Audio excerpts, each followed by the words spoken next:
Assalamualaikum warahmatullahi wabarakatuh. Perkenalkan, nama saya Citwindi Sylvia Wanda, NPM 181000078, kelas B mata kuliah Teknik Penulisan Karya Ilmiah, dosen Dr. Subelo Wiono, SHMPD. Di sini saya akan menjelaskan mengenai tugas proposal penelitian dengan judul Implementasi Undang-Undang Nomor 8 Tahun 1999 tentang Perlindungan Konsumen terhadap Krim Pemutih Wajah Berbahan Kimia Berbahaya.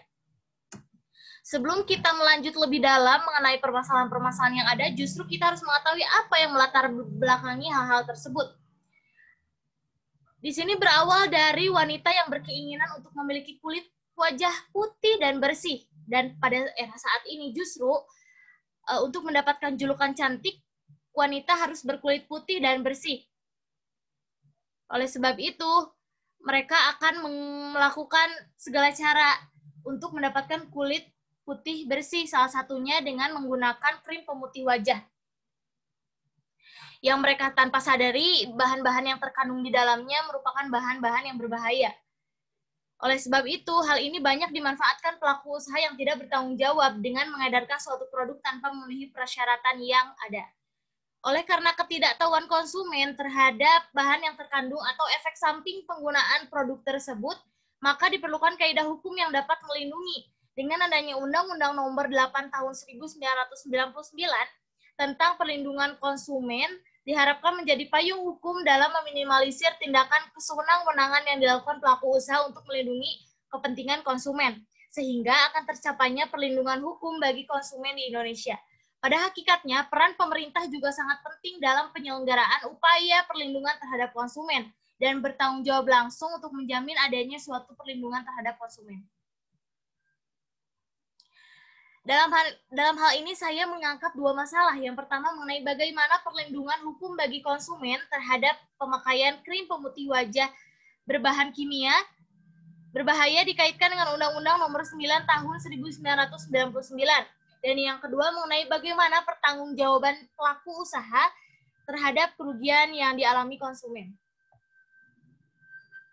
Sebelum itu, saya akan memberitahu bahwa tujuannya dalam pengambilan judul ini adalah untuk mengetahui bagaimana perlindungan hukum bagi konsumen terhadap pemakaian krim pemutih wajah berbahan kimia berbahaya berdasarkan Undang-Undang Nomor 8 Tahun 1999 dan untuk mengetahui pertanggungjawaban pelaku usaha terhadap konsumen yang mengalami kerugian.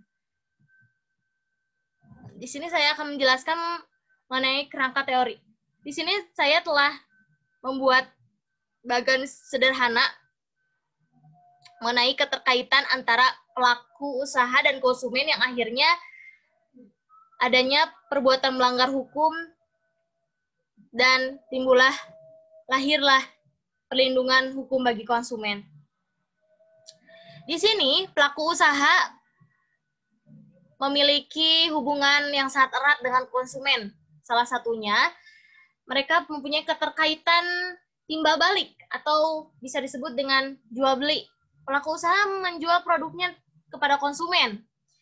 Karena produk tersebut abal-abal dan produk tersebut memiliki bahan yang berbahaya, maka konsumen ini menimbulkan efek samping seperti wajah memerah, berjerawat, mengelupas atau hal-hal yang lainnya. Dengan hal itu konsumen memiliki kerugian.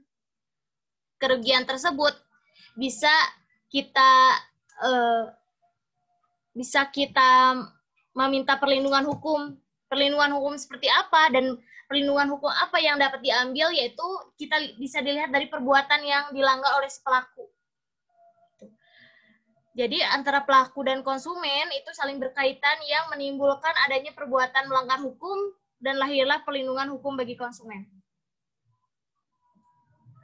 Pelaku usaha dan konsumen adalah dua pihak yang saling memerlukan.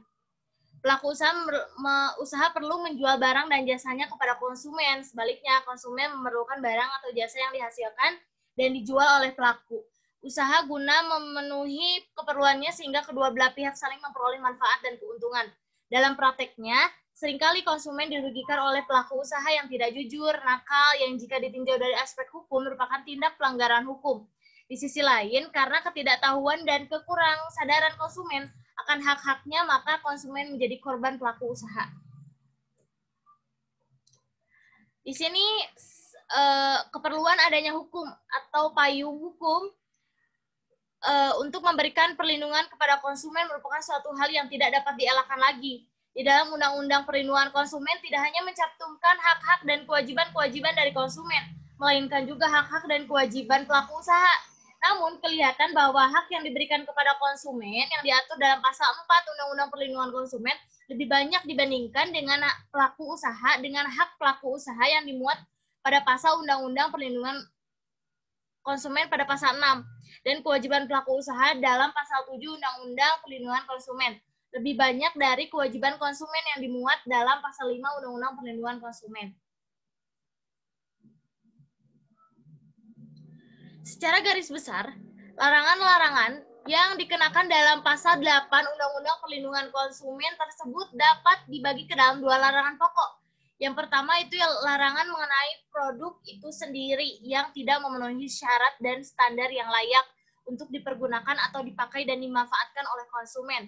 Kedua, larangan mengenai ketersediaan informasi yang tidak benar dan tidak akurat yang menyesatkan konsumen.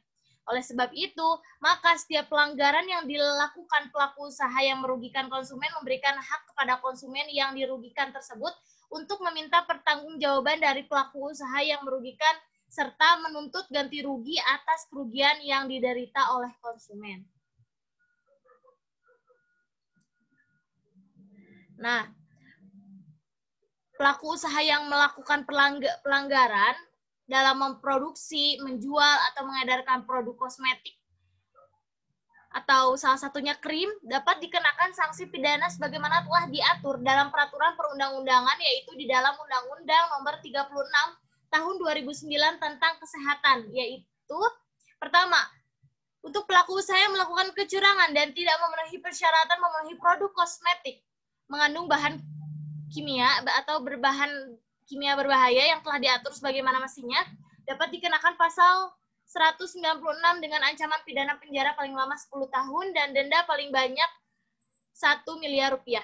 Yang kedua, untuk pelaku usaha yang tidak memiliki izin edar atau suatu produk kosmetik yang diproduksi, dijual maupun diedarkan dapat dikenakan pasal 197 dengan ancaman pidana paling lama 15 tahun dan denda paling banyak sebesar 1 miliar 500 juta rupiah.